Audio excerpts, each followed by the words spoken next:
guys, it's Ale here. So I'm making this video to complement the blog articles I wrote about 25 essential keyboard shortcuts for both Photoshop and Illustrator.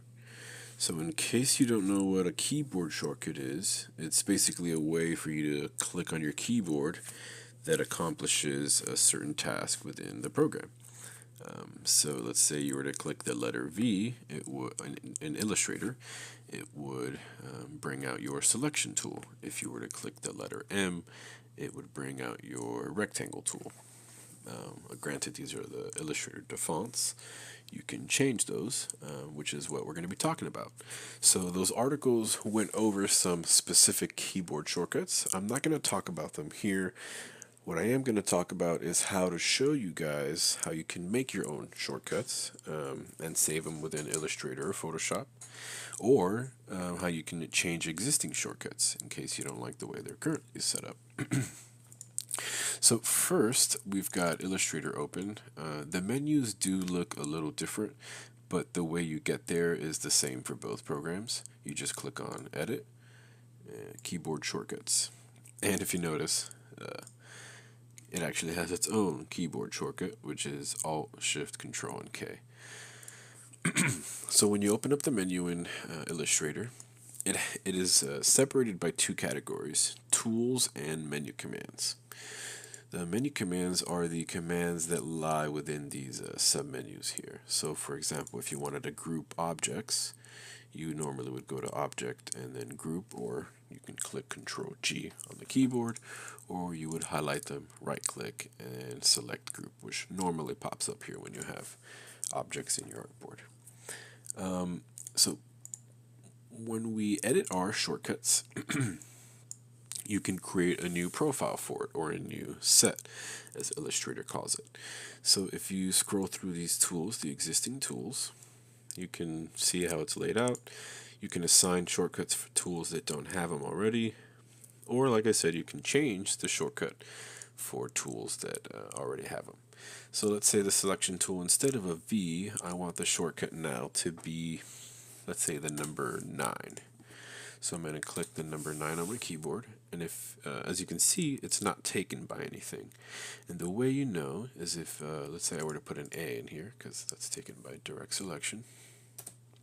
If I were to put A, down here this little warning is going to show up to let me know that the shortcut is being used by another menu item. And it's a no-go to use.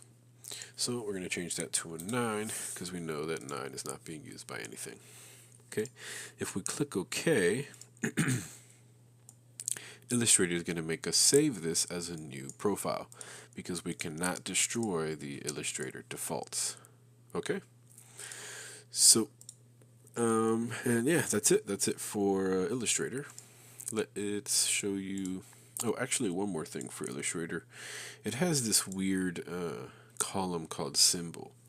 For whatever reason, if you want to change the symbol that the tool is represented with in your panels here, you can do that. I don't know why you would want to do that, but you can. So our shortcut is V, but let's say I want it to be represented by the number 1. Okay, we'll save that just for the tutorial purpose. And now if you notice, the selection tool is represented by the number 1. But if I were to click V on my keyboard, it takes me back to the selection tool. So I don't really get why they have that functionality. They took it out of Photoshop. So let's see. Now we're in Photoshop. If you click Edit, Keyboard Shortcuts, same shortcut as Illustrator, you'll see the menu for Photoshop. Photoshop has it organized into 3 different categories: application menus, panel menus, and the tools. And it's same idea. You look for the tool that you want to change or add a shortcut to, and change it. So I tried to put a 9. In this case, it only allows me to put letters, as you can tell down there. So let's change that to an L. But the L is taken by other tools. So that's the one weird thing about Photoshop.